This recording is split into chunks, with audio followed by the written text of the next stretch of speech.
EPS 95 pension धारकों के लिए सबसे बड़ी खुशखबरी कमांडर अशोक रावत जी की पहल रंग लेके आ चुकी है, क्योंकि यहाँ पे माननीय श्रम मंत्रालय की तरफ से ईपीएस 95 पेंशन धारकों के पेंशन वृद्धि को लेके एक ताजा अपडेट निकल के सामने आया है, जिससे यह प्रूफ होता है कि ईपीएस 95 पेंशन धारकों के पेंशन में वृद्धि तत्काल प्रभाव से की जाएगी।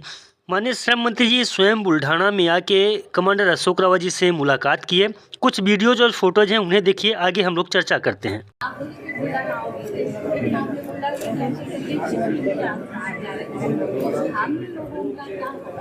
क्योंकि आप जो करना चाहते हो तो कब करो, अगर नहीं भी करना चाहते हो तो बोल दो, हम आत्मदान करने के लिए भी तैयार है साहब। देखो आपके ऊपर आसे करेंगे, मैं आपके ऊपर तो सर आपसे मैं हम सुनना चाहते हैं, खुश होना चाहते हैं आपके साथ सर 75 लाख।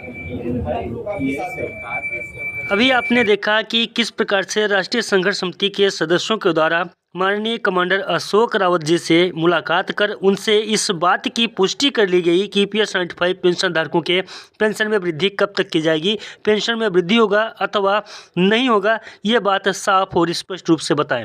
बाकी आगे बुल्ढाना में कमांडर साहब भी मुलाकात किए श्रम मंत्री जी से, उसकी भी कुछ तस्वीरें देखें।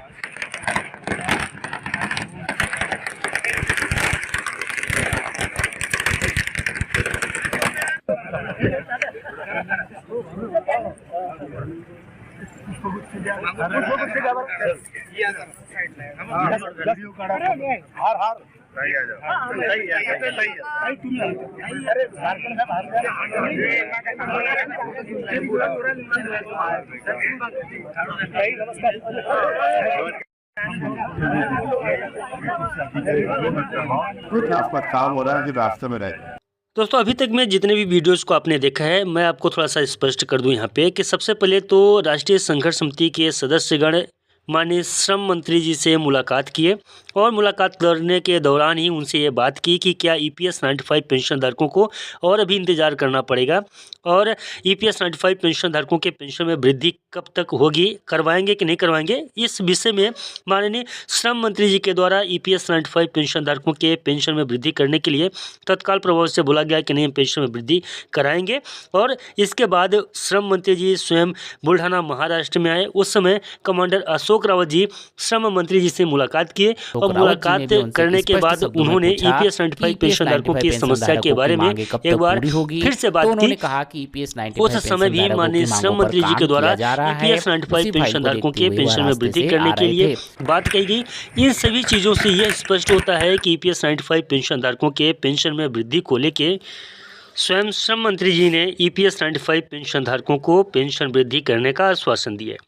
अब दोस्तों, यहाँ पे महत्वपूर्ण बात यह है कि क्या ईपीएस 95 पेंशन धारकों के पेंशन में वृद्धि होगी अथवा राष्ट्रीय संघर्ष समिति की टीम अपने आंदोलन को स्थगित करें। उस लिए ये भी एक प्रकार से सिर्फ और सिर्फ प्रोपेगेंडा या लॉलीपॉप ही ईपीएस 95 पेंशन धारकों को मिल रहा है, क्योंकि इसके पहले भी ईपीएस 95 पेंशन धारकों ने इसी प्रकार का आंदोलन किया था। उस समय भी ईपीएस 95 पेंशन धारकों के पेंशन में वृद्धि को लेकर इसी प्रकार से वादे किए गए थे। अब इन वादों को कब तक पूरा किया जाएगा, इस पे कोई भी अभी तक बात सामने नहीं आई है। लेकिन माननीय श्रम मंत्री जी ईपीएस 95 पेंशन धारकों के साथ में मुलाकात किए, कमांडर अशोक रावत जी के साथ में मुलाकात किए। उस दौरान ईपीएस 95 पेंशन धारकों की सभी समस्याओं को सुन के ईपीएस 95 पेंशन धारकों के पेंशन में वृद्धि करने का एक बखूबी जो तो आश्वासन दिया। दोस्तों, उम्मीद करता हूं कि आपको ये वीडियो पसंद आया होगा। अगर वीडियो पसंद आया हो तो अपने दोस्तों यारों के साथ में इस वीडियो को ज़्यादा से ज़्यादा लोगों तक शेयर करें और चैनल पर नए हैं, पहली बार आए हैं तो चैनल को सब्सक्राइब करें, क्योंकि ईपीएस 95 पेंशन धारकों के लिए सबसे भरोसेमंद यूट्यूब चैनल ओमीटेक है। नमस्कार, जय हिंद, जय भारत।